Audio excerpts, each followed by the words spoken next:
Bueno, pues ahora es el momento de poner en práctica lo que has aprendido en los anteriores videotutoriales. Aquí tenéis un problema bastante completillo para trabajar todas las cuestiones importantes que debéis saber al finalizar la unidad. Leed con atención el enunciado.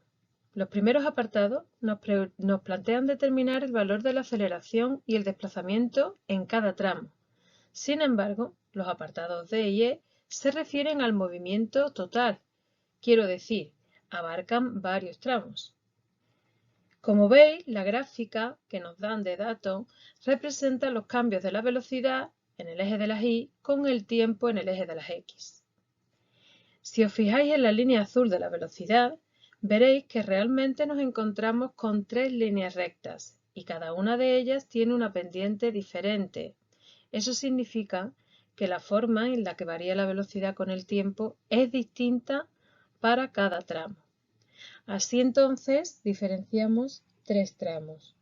De 0 a 30, el tramo A, de 30 a 50 segundos, el tramo B, y de 50 segundos hasta el final, o tramo C. Cada uno de esos tramos se va a resolver como si fuese un caso independiente, es decir, como tres problemas distintos unos de otros. Aunque eso sí, los datos iniciales de un tramo son los datos finales del tramo anterior. Bien, pues llegados a este punto y dado que tenemos que repetir los procedimientos 3 veces, una para cada tramo, lo más cómodo es organizarse los datos y los cálculos en una tabla como la que estáis viendo. Como cabecera de cada una de las columnas escribiremos la magnitud que vamos a averiguar, acompañada de su unidad. Acordaros que siempre en sistema internacional. Si el valor de la magnitud se lee directamente de la gráfica, ya no hace falta nada más.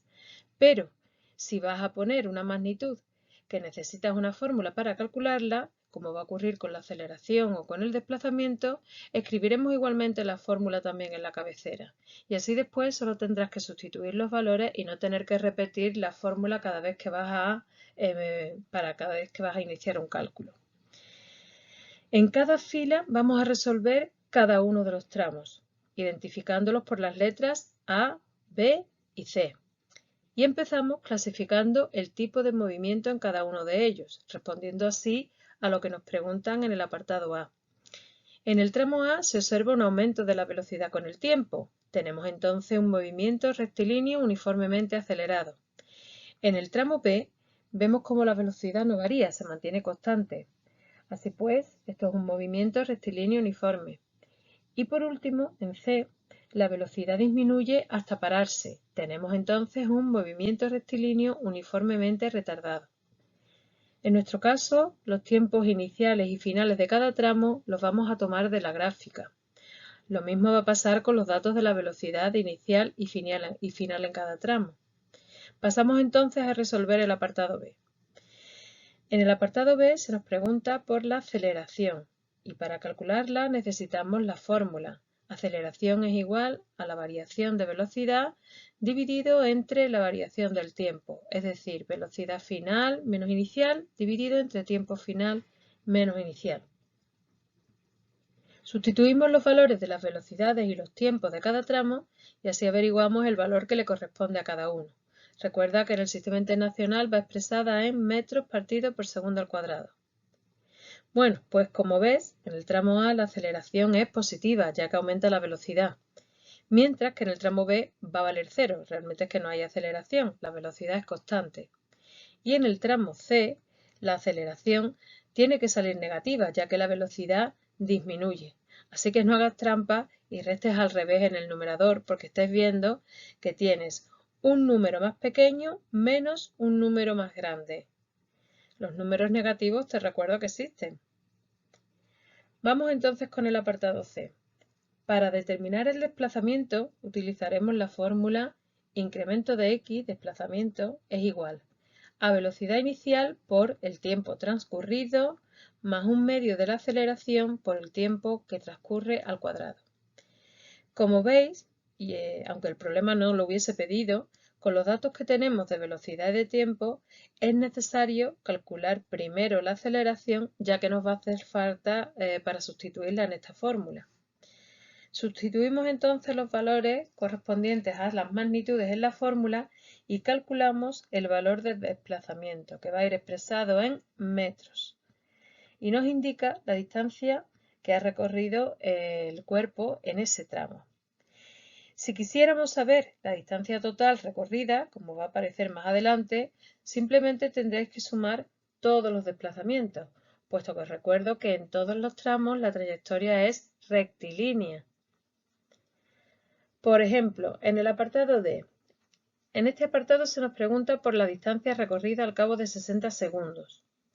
Y 60 segundos es un instante que está ya metido en el tramo C. Así que habrás recorrido todo lo del A, todo lo del B, más el trozo de C comprendido entre 50 y 60 segundos. Así que utilizaremos la fórmula que tenemos arriba del desplazamiento, la que corresponde al tramo C, pero tomaremos como tiempo inicial 50 y como tiempo final 60 segundos. Si hacemos las operaciones, encontramos un desplazamiento de 281,25 metros, lo que hace un total, sumando lo del A, 225, lo del B, 500 y el trocito de C, 281,25, hace un total de 1006,25 metros recorridos desde 0 hasta 60 segundos. Y por último, en el apartado E, nos preguntan sobre la velocidad media del recorrido. Este es el cálculo que hacen los ordenadores de los coches cuando te informan en tu ruta que has circulado, por ejemplo, a 65 km por hora. Cuando realmente tú empezaste desde el reposo, has acelerado, has frenado. Hay veces que has circulado a velocidades mayores o a velocidades menores que esos 65 km por hora, etc. Esto es porque las distintas velocidades en cada instante, las que lees directamente en el velocímetro, son velocidades instantáneas, mientras que esta que estás encontrando en los parámetros del trayecto, así como el gasto, el consumo de combustible, etcétera, etcétera, esta es una velocidad media del recorrido. Así que vamos a calcularla para nuestro caso. Necesitamos para ello el desplazamiento total y el tiempo total empleado, pues recuerda que la velocidad media tiene como fórmula desplazamiento dividido entre tiempo. El desplazamiento total será la suma de los desplazamientos de todos los tramos. 225 más 500 hace un total de 1225 metros. Y el tiempo total es 90 segundos, según se lee directamente en la gráfica.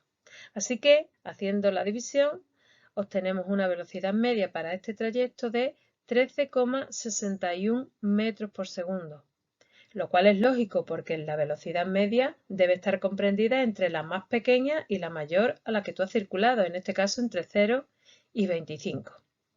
Bien, pues esto es todo.